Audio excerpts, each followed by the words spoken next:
Good morning. Thank you for so much for being here as part of the services of the Westside Church of Christ. If you're new, if you're visiting, please stick around. We have classes after this. There's time between the service and the class to meet out in the foyer and to talk and get to know each other. If you see anyone with some care group trading cards, those are counterfeit. Don't believe them. We're so glad that you're here. How many of you remember the Monty Hall game show known as Let's Make a Deal? All right. He was the original guy behind it. And maybe you remember the show. You get a contestant, and there's 3 doors.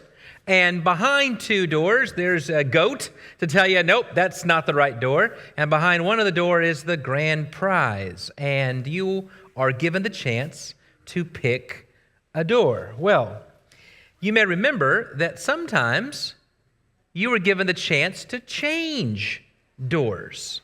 And the question is, should you change? It's called the Monty Hall paradox. Philosophers have been talking about this ever since Monty Hall. So, years ago, the whole thing was made famous in an Ask Marilyn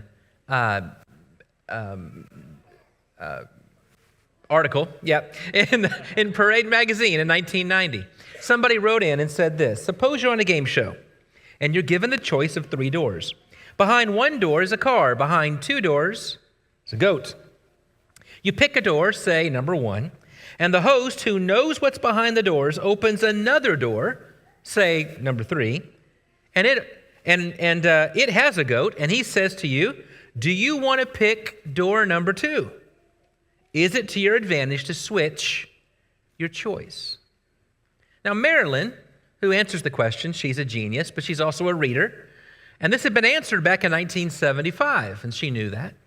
So she told him the answer. What do you think the answer is? Should you change your choice? The answer is yes. You should change your choice, and you should change it every time. I'm curious, how many of you are thinking, I don't buy that? Okay, you're in good company. I'm not a math person, but on first glance, it doesn't look like that's necessarily the right answer. I mean, it seems to me it's always been the same. You have a 33% chance of getting behind the right door, whether you change or not. That's what it sure seems like. Marilyn says, wrong. When you first made a choice among the 3 doors, you had a 33% chance of getting it right. But now that one of the doors is open, you have a 50% chance of getting it right. But if you stick with the original choice, that original choice was made with information that only led to a 33% chance. But if you choose the other door, you're now making a choice based upon information that leads to a 50% chance. Do you still think that doesn't make sense? Okay, over 10,000 people wrote in to respond to Marilyn and say you're wrong, including 1,000 PhDs.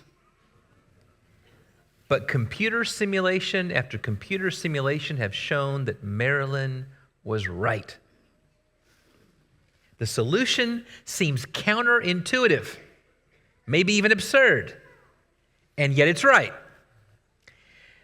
Do we ever experience situations in life where we don't know which door to choose, and it may be that there's no perfect answer? It may be that you can't guarantee the door I choose is right, but maybe you could just give me something, a little something, that would at least make my choice better.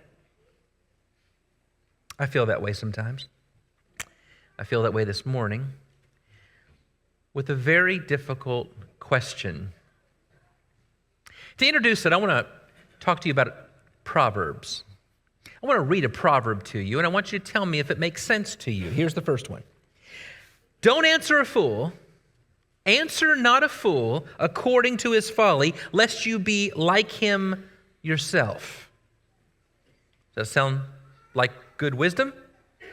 All right, here's a totally different proverb. You ready for this one? Answer a fool according to his folly, lest he be wise in his own eyes.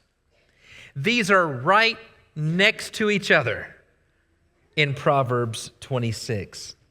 See, it's a wise rule of thumb that if somebody is saying something and it's foolish and it's wrong, if you don't engage, stay out of it, then you won't have whatever's going on with him fall onto you. Makes sense.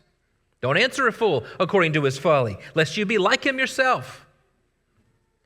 But it's also a wise rule of thumb that there are times, especially when you have influence, when you can make a difference in someone's life, that if you can catch it now, if you can nip it in the bud, then maybe you can protect him from having a worse encounter later. So sometimes it's good advice to answer a fool according to his folly, lest he be wise in his own eyes. That's the way Proverbs work. These are general truths, not absolute pronouncements. Think of some others. A gentle answer turns away wrath. That's usually true. That's good advice. But you probably know people who are the king or queen of passive aggression. And it's possible for a soft answer or a gentle answer to just stir things up if it's told a certain way, in a certain angle, at a certain time. It usually is right, but there are occasions when turn this into an absolute rule, you're going to find situations where it doesn't work. What about this one? Train up a child in the way he should go, and when he is old, he will not depart from it. It's a great proverb. What a great rule of thumb. If you want your child to grow up right, train him right. Makes sense. If a child goes a different direction, though, when they're old, it's not always the case that the only reason that happened is because you didn't raise him up right. When he is old means when he is grown, and free will is a real thing. We all understand that, right? I introduced the lesson this morning by quoting Proverbs and reminding you that these are helpful but not absolute, because we are going to deal with a very delicate subject that's often defined by one-liners that we have running through our head that we've grown accustomed to. The topic is this: what do I do when I am estranged from someone I love because I won't reach out or do anything that might be taken as an endorsement of what I consider to be their wayward ways? The one-liners that tend to run through our head can confirm what we already sense we ought to think or do. Perhaps the line that goes through our head is, don't throw your pearls before swine, and that will lead you through one door. Have no fellowship with the unfruitful works of darkness, it'll lead you through the same door.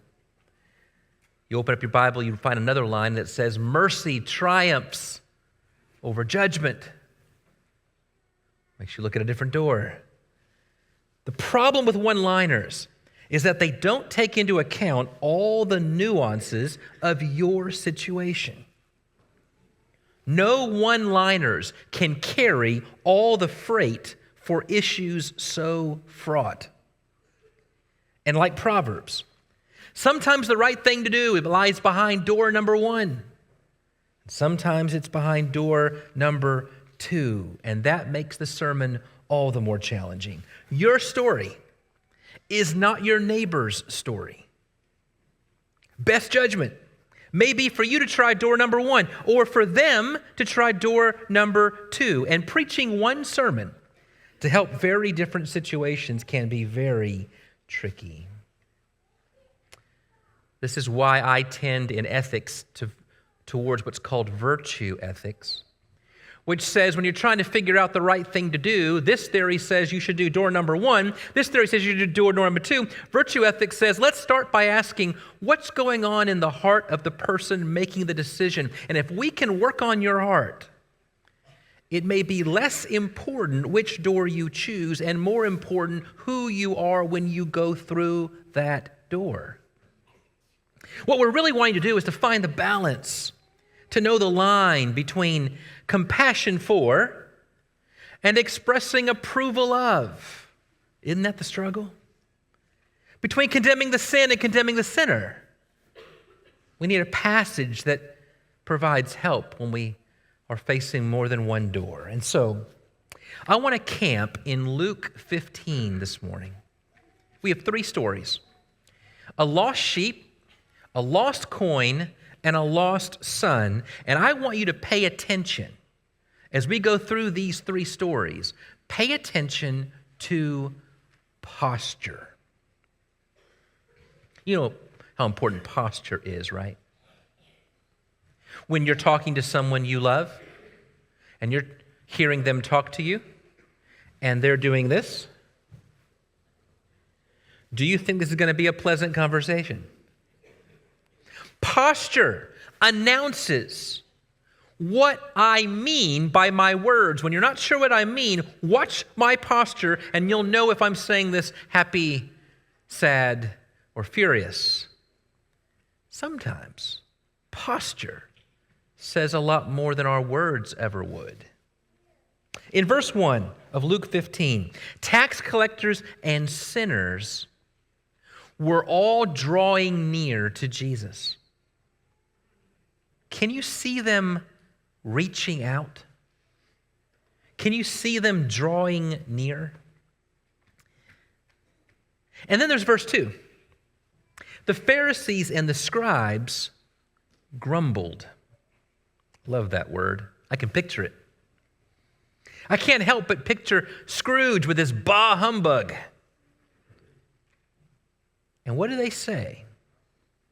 This man welcomes or receives sinners and eats with them.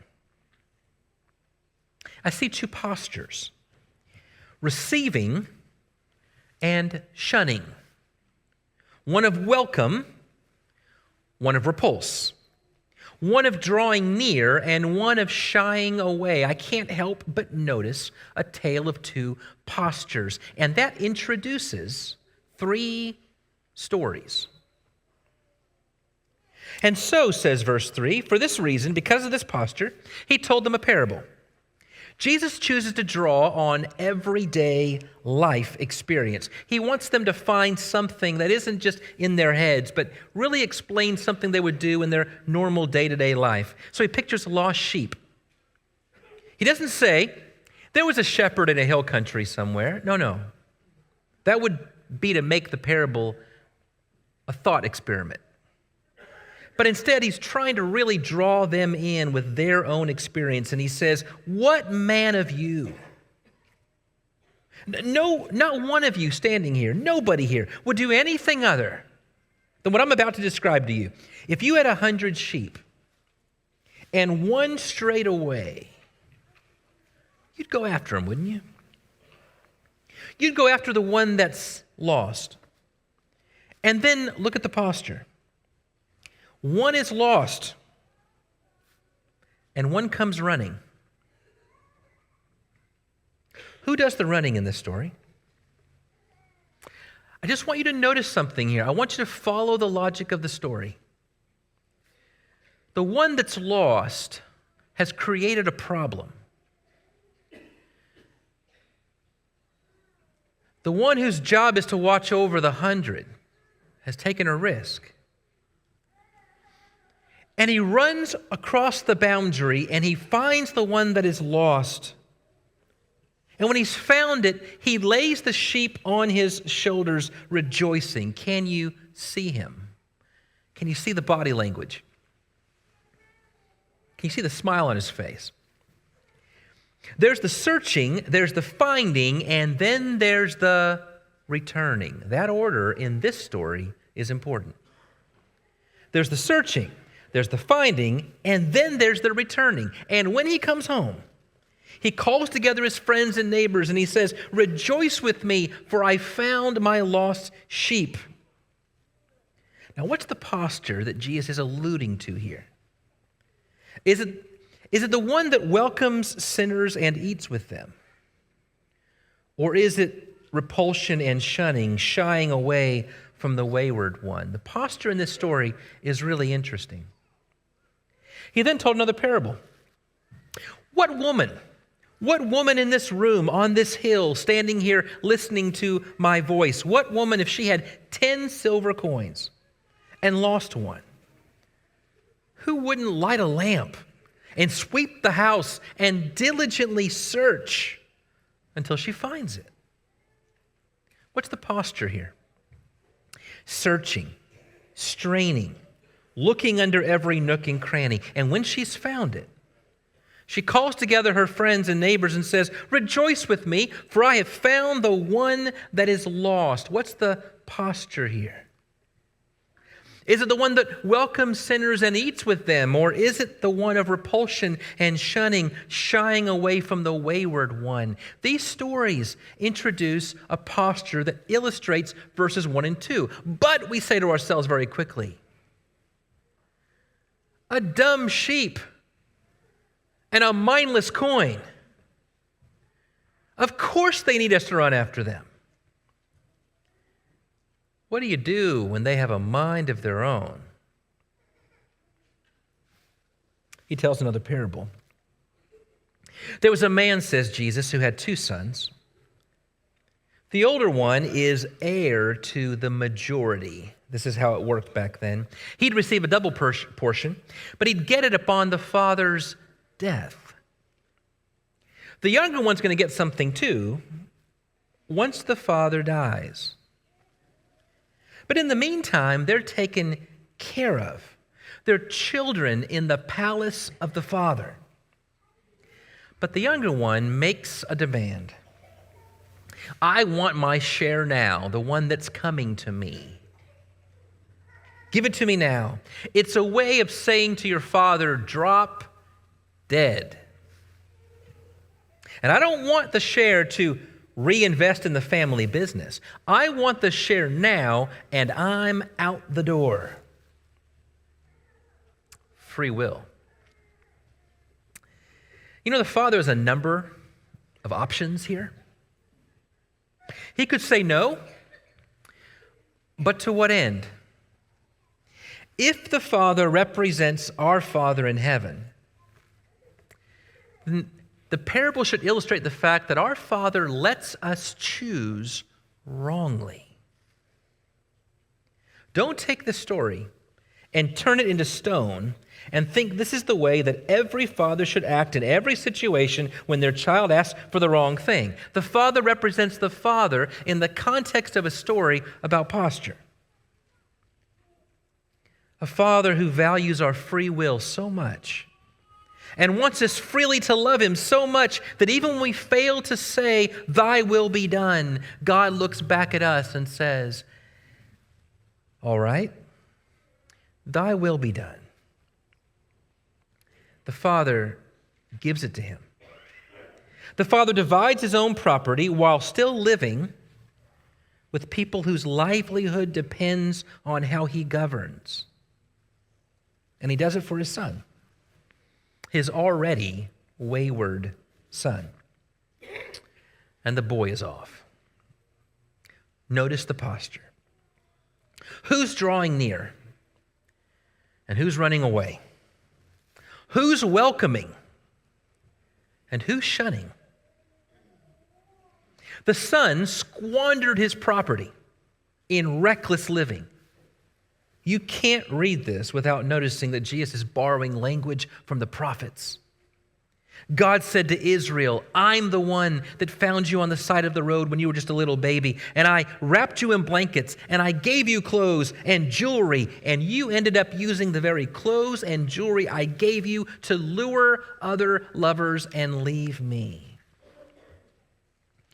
God goes through all the options of how to respond to such betrayal. In Hosea, for example, until it dawns on him that Israel has forgotten me and couldn't come home even if she wanted to. The story says that when the boy had spent everything, a severe famine arose in the country, and he began to be in need. That language is so powerful. This is the first time in the boy's life that he began to be in need. He found all that he ever needed at home. The father made sure of it. Now, what did the boy need that the father had not provided? Well, some people respond when they see the light. Some are so stubborn they only respond when they feel the heat. He needed to experience the effects of making decisions for himself the father would not choose for him. Decisions that cause him to be in need. First time to have to hire himself out to make ends meet. The first time a good Jewish kid longs for the food the pigs eat. First time he ever said, "No one will give me anything." Notice the posture. The boy is now willing to move toward help, to move toward food, to join hands with those who would join hands with him. And that's when it happens. The text says, when he came to himself. Everyone in the vicinity of my father is taken care of. I may have ruined any chance to regain my former stature. But to be a servant in his courts is better than to be a son outside his gate. So he arose and he went to his father. And where's the father? He's watching. He's looking through his telescope because the text says, when he was still a long way off, the father ran to him. Jesus can't help but tell us the father's heart. It says he felt compassion. Oh, there are so many other words that might come to your mind that you might be feeling in this moment if the story was about us. But it's a story about God. And he felt compassion.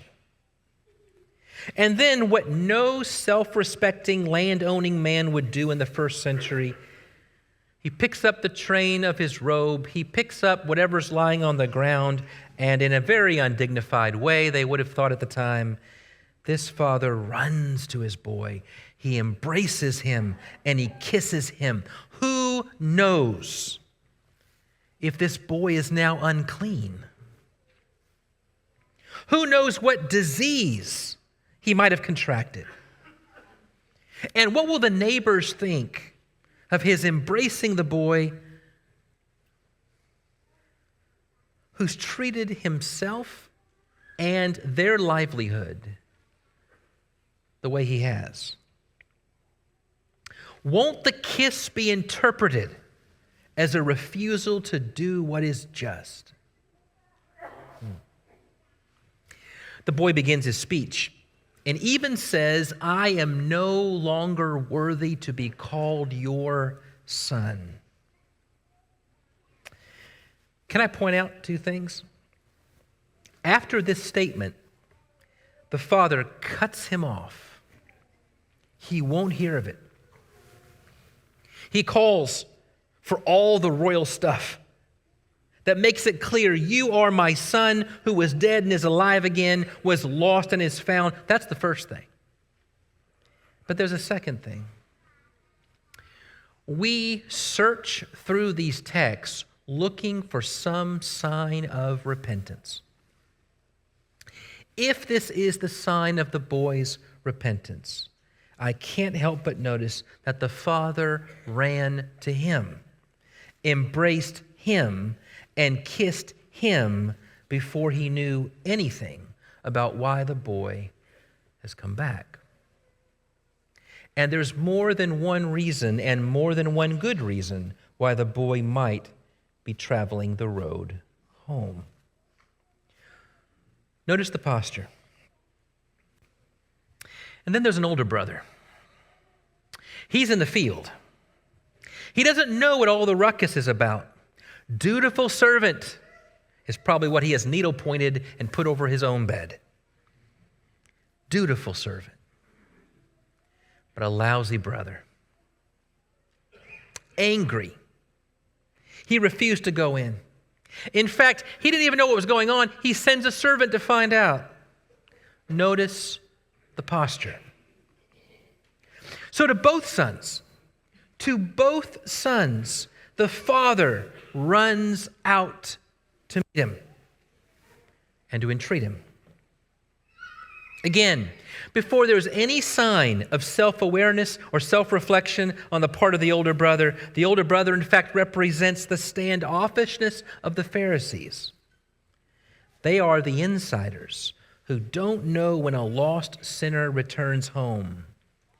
He has to be told by the partiers, and he is angry. Frederick Buckner said of the 7 deadly sins, anger is possibly the most fun. To lick your wounds, to smack your lips over grievances long past, to roll over your tongue the prospect of bitter confrontations still to come, to savor the last toothsome morsel, both the pain you are given and the pain you are giving back. In many ways, it is a feast fit for a king. The chief drawback is that what you're wolfing down is yourself. The skeleton at the feast is you. He doesn't say, this brother of mine. He says, this son of yours. It's interesting to me that the older brother can't help but notice 2 things. He disobeyed your command, and he's got something from you that I never got. Why is it that those 2 things seem to go hand in hand? People who are rule followers and like to point out when others don't keep the rules also seem to always feel like life just hasn't treated them fair. It's a transactional view of relationships and of religion. I paid my dues. I kept all those silly commands. I deserve a gift. He broke your rules, like I always really wanted to do but didn't, and he got a gift. That's not how it's supposed to work. I've earned it. He didn't. The truth, of course, is that what we have earned, what we have all earned, is death. The wages, the price, the money deserved you, the wages of sin is death. What we've been given, what we've all been given, is the gift of life. The older brother is heir to the throne, and the father reminds him of that. All that I have is yours. We celebrate lost brothers. That's what we do. Notice the posture.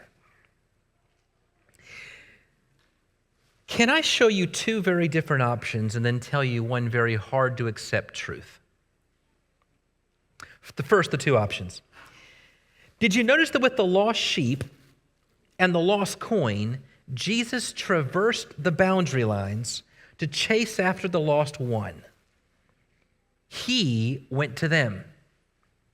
But in the 3rd story, the prodigal son, the father waits for the son to start the journey home. We might read too much or too little into that, but I can't help but notice that sometimes the right thing to do is to traverse the boundary line, and sometimes the right thing to do is to stand at the edge of your property, ready to respond when the recipient's willing to do the same. Now, can I tell you the hard to accept truth? Whatever you decide, whatever door you choose, your actions will be misinterpreted by somebody. Acknowledge that. And then choose your posture. A man left his wife 10 years ago to sow his wild oats. And now, a decade later, he's decided to get married again to someone new. And you've been invited to the wedding. Do you go? Did I mention that this man is your father. Your siblings are going. Even his ex-wife, your mother, has received an invitation, and she's going. Something about letting bygones be bygones. Do you go? We could change the setting. From a wedding to a vacation or a luncheon. We could change the issue from adultery to alcoholism or abuse. Someone who routinely cheats on their taxes, or someone who is proud and greedy and joyless. We could talk about drugs, lifestyle choices, deeply held religious differences. We could change the relationship. What if they were your mother or your sister or your best friend in college or your only son or your next door neighbor with whom you're in week 5 of a Bible study? We could keep moving the dial until you find yourself wondering if one size really does fit all, and answering the question, which door do you choose? But you do have to make a choice. And either way you go, there will be drawbacks and backlash. So I want you to consider carefully, when you're faced with these kinds of situations, pay attention to your posture. Whether you believe that you should run after them where they are, or whether you think you should stand at the edge of your property and no further, looking and waiting patiently, either way you go is your posture, communicating that of the loving Father who is constantly on the move, never compromising what is right, but caring only for what is going to be communicated to the one. The truth about what is right, compassion for the humanity of others, and the reality in this case, this is my son. I know that there were some lines that Jesus refused to cross, but there was no cross that Jesus was unwilling to carry in order to restore people who couldn't help but draw lines. What should you do when you have reasons to resist a fully accepting relationship with your loved ones? The answer is this: pay attention to your posture. What are you communicating? I remember the first time that I looked in a mirror. Not the first time I looked in a mirror. Remember the first time I looked in a mirror and suddenly it dawned on me, I am not looking at my face. Because the person looking back to me, his right eye looks like my left eye. It was the weirdest moment. That's not what I look like. I wonder how I appear to others. You know, God has all kinds of good traits. But when He reveals His heart to us, the heart He reveals is that if you're going to know me as something, I want you to know me as a God who longs for reconciliation. For if while we were still enemies, Paul says in Romans 5, we were reconciled to God by the death of His Son, much more now that we are reconciled, shall we be saved by His life more than that. We rejoice in God through our Lord Jesus Christ, through whom we have now received reconciliation. In Him all the fullness of God was pleased to dwell, and through Him God was pleased to reconcile to Himself all things, whether on earth or in heaven, by making peace through the blood of His cross. And you who were once estranged and hostile in mind, doing evil deeds, He is now reconciled in His fleshly body through death, so as to present you holy and blameless and irreproachable before Him. Colossians 1. Our Father deals with each of us on our own terms. And He approaches us as we need, when we need, the right way. But in every single instance, when we look up and wonder just how much does He love us, The answer is obvious as he puts his arms on the cross and says, this much. We cannot always know what the outcome will be when free will is involved, but we can pay attention to our posture and trust that our Father in heaven will use even this to accomplish his will and work on our hearts. Thank you for joining us. I hope you've been encouraged. I hope you've been enriched. And if you have any questions, any thoughts, any comments, reach out to us at prayers@wschurch.net. God bless you. Tune in next week.